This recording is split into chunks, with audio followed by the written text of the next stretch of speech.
हमने इसीलिए कह दिया कि वो होता है, अगर होता है तो उसके आगे के विकल्प भी होते हैं और वो भी हम लोग करें। अभी इतना ही जान लें।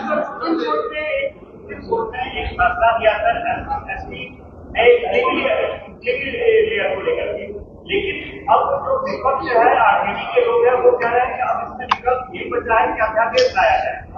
किस चीज का अध्यादेश? आरक्षण का जो कोटा है सर।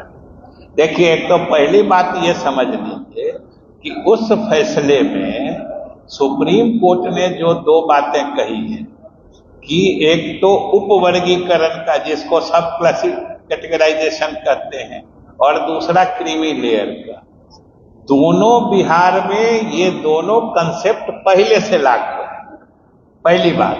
दूसरी बात, जहां तक जिस वर्ग SC ST के लिए कहा है, अब उन्होंने आज तक उनका पूरा जजमेंट नहीं आया है। जो फाइनली ऑपरेटिव पार्ट में उन्होंने क्या कहा है, सिंपली अपना ऑब्जर्वेशन दिया है कि किसी को डायरेक्शन दिया है। डायरेक्शन दिया है तो किस गवर्नमेंट को दिया है, इसलिए उनका पूरा जजमेंट आया नहीं है सुप्रीम कोर्ट का। हम लोग भी उसी इंतजार में हैं। ये अभी तक जो आप ही लोग के माध्यम से मीडिया ने, चाहे प्रिंट हो इलेक्ट्रॉनिक हो, जिस मीडिया ने भी बताया है तो सीधा कहा है कि उनका ऐसा कहना है, सोचना है। उन्होंने कहा है कि ये होना चाहिए। तो अब ये उनकी सोच है कि इसका ऑपरेटिव पार्ट उन्होंने क्या कहा है, पहले तो उसका अध्ययन करके तब न सरकार फैसला करेगी।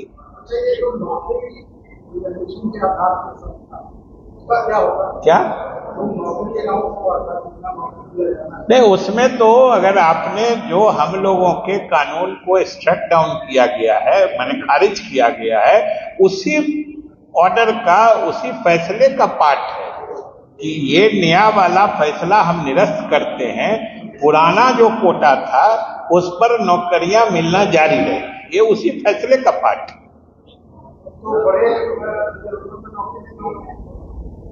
अब इतना समझ के फिर वही बात पूछ रहे हैं।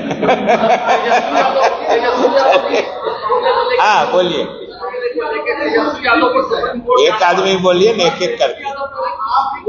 तेजस्वी यादव भी कह रहे हैं कि इस मामले को लेकर राष्ट्रीय जनता दल जो है वो सुप्रीम कोर्ट जाएगी और अपना पक्ष रखेगी। अगर किसी को सुप्रीम कोर्ट जाना होता है तो वो सीधे जाता है कि बोलता है? आप बोलिए। वो कोई पार्टी भले सोच रही है, आपको हमने कहा तो सुने नहीं। हम लोग का तो जिस दिन कानून निरस्त हुआ, हम लोग उसी दिन से तैयारी करके ऑलरेडी फाइल कर दिया, वो लिस्ट हो गया, उस पर जजेज का इनिशियल ऑब्जर्वेशन आ गया। यही उनकी चिंता है। वो कह रहे हैं कि जदयू चिंता क्या है, यही तो हम शुरू में बताए, जो श्रेय लेने की चिंता है, जो बिहार की जनता खारिज कर रही है। हो गया।